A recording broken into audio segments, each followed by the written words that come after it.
American workers and American taxpayers have been taken advantage of for multi-generation, for decades. And it's time for somebody to stand up and put us first and put the country first and do what's best for the country, not what's best for the politicians. Even if you as a farmer suffer. That's right. I mean, some people would hear that and be quite surprised that you're prepared to put your livelihood, your family's livelihood, on the line for the sake of politics. Well, that's my duty as for being the head of my household. I've got to do what I got to do, what's going to be better for the future, better for the kids. It's not about today, it's about the long term. The long game is where the rewards are going to be. But don't the price of tariffs and what happens in commodity markets like soybean, doesn't that affect you in the short term and affect your ability to provide for your family? Look, tariffs will probably have a detrimental effect on soybean price in the near future. In the long term, it'll probably work out. I'm a farmer. I deal with bad weather. I deal with dry weather. I deal with torrential rains. We deal with hurricanes. What's a tariff going to do? You know, I got to raise a crop. If I was worried, I'd stay home and not raise a crop. If I was worried about it, I still got to get out there and raise my crop to get the price. If you don't get the yield, it doesn't make any difference. You know, I got to deal with all these other things. What's a tariff? I can't control that, so it is what it is. We can't sit on this crop any longer. Look at them, 3 feet high, ready to ship. Somebody's got to buy them. We need markets open back up. China used to take half of what I grew. Now it's just piling up. We're trying to find buyers, but Trying doesn't pay. Look at this. Acres of them. Gold as you can get. I took care of them all year, prayed for rain, fought off the weeds, and now nobody wants them. No buyers. They just sit here. They're going to rot right where they grew, and I can't do a thing about it. Feels like I'm losing a part of myself. This is a map that shows the impact of tariffs on farmers across the country. Hundreds of thousands of them work in industries that are impacted by tariffs. These are the states that voted for Trump, and you can see the overlap. China and Canada placed retaliatory tariffs focusing on the Midwest and the South, and that's intentional. This is meant to send a message to the president and apply pressure to Republicans who have to answer to their own constituents. Farming is an easy target because the United States exports more than $100 billion of agricultural goods each year. Let's look at where I'm from, Iowa. Iowa is a top producer of corn, it's a major producer of soybeans, which is a big export, and it's the second largest agricultural exporting state. The state's largest export market is Canada, and the fourth largest is China. For farmers, these kinds of export sales can determine whether they stay afloat. China and Canada place tariffs on corn, soybeans, and a list of other U.S. farm products. This makes it more expensive for buyers to purchase U.S. farm goods. That can make the buyers turn to cheaper products from Argentina or Brazil instead, and it's hard for U.S. farmers to get those markets back. Farmers have been the target of trade wars before, like in Trump's first term, when agricultural exports plummeted by more than $27 billion. The impact was so bad that the White House had to bail out farmers with subsidies of over $20 billion. Trump gave several buckets of payments to farmers in his first term for the trade war, for pandemic assistance, and some said that was an effort to shore up their political support. Farmers are still a strong voting bloc for Trump. About 77% voted for President Trump. The trade war was painful for farmers the first time around, but this time it could be much worse because the tariffs are bigger, the retaliation is bigger, and the economy is feeling more brittle. Since the industries impacted will disproportionately affect his base, Trump has changed his tone on tariffs from this. Tariffs are going to make us rich as hell. It's going to bring our country's businesses back to something a bit more realistic. We may have short-term a little pain, and people understand that. When you get into these tit-for-tat cycles of tariffs and retaliation, trade wars can spiral out of control, and that can have very painful consequences for farmers and other everyday Americans. I have come across many groups that the farmers in the US are crying out because they are no more selling their products. This soybeans is a cash crop that many people are depending on.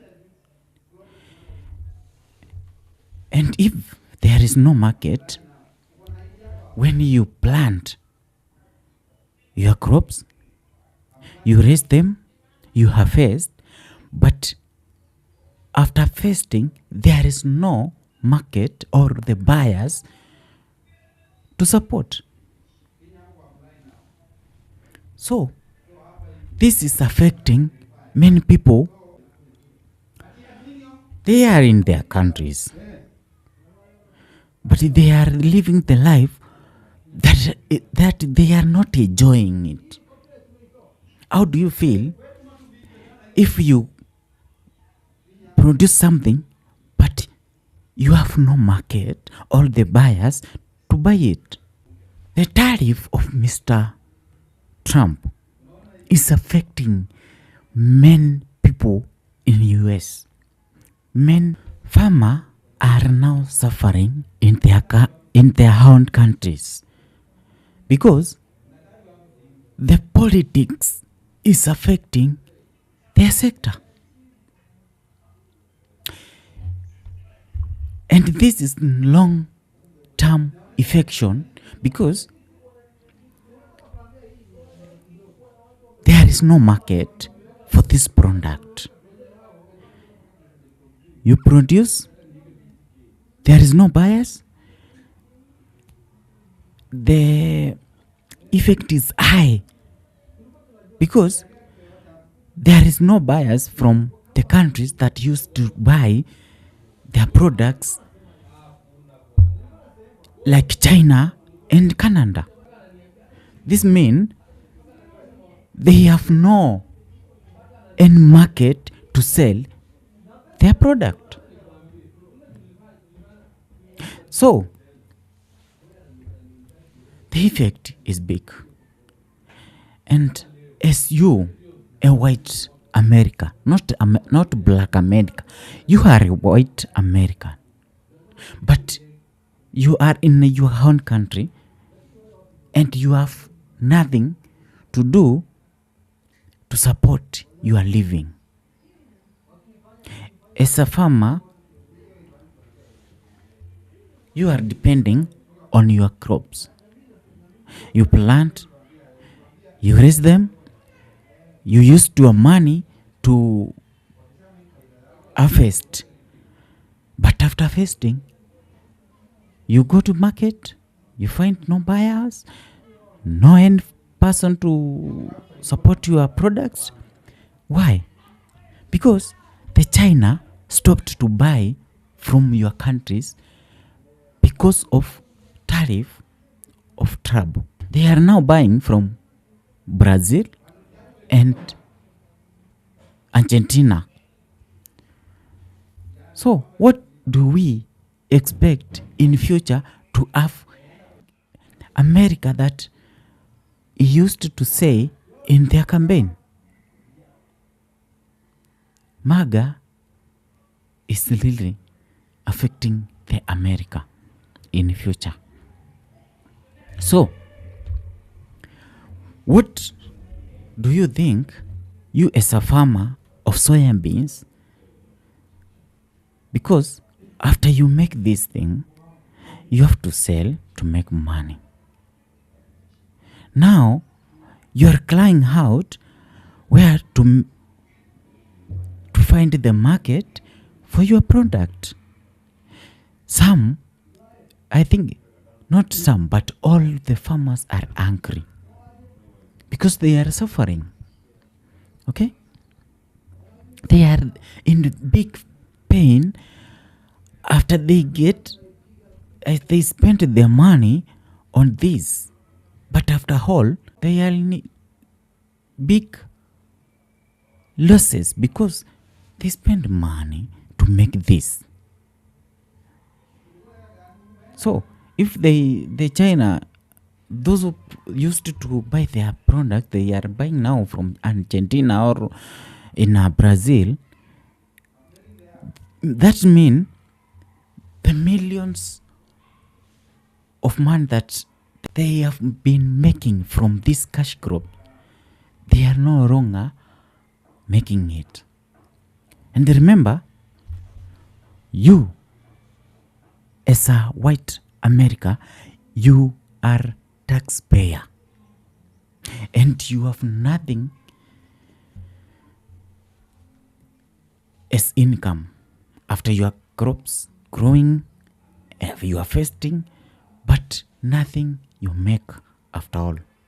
It's all loss. So what do you think?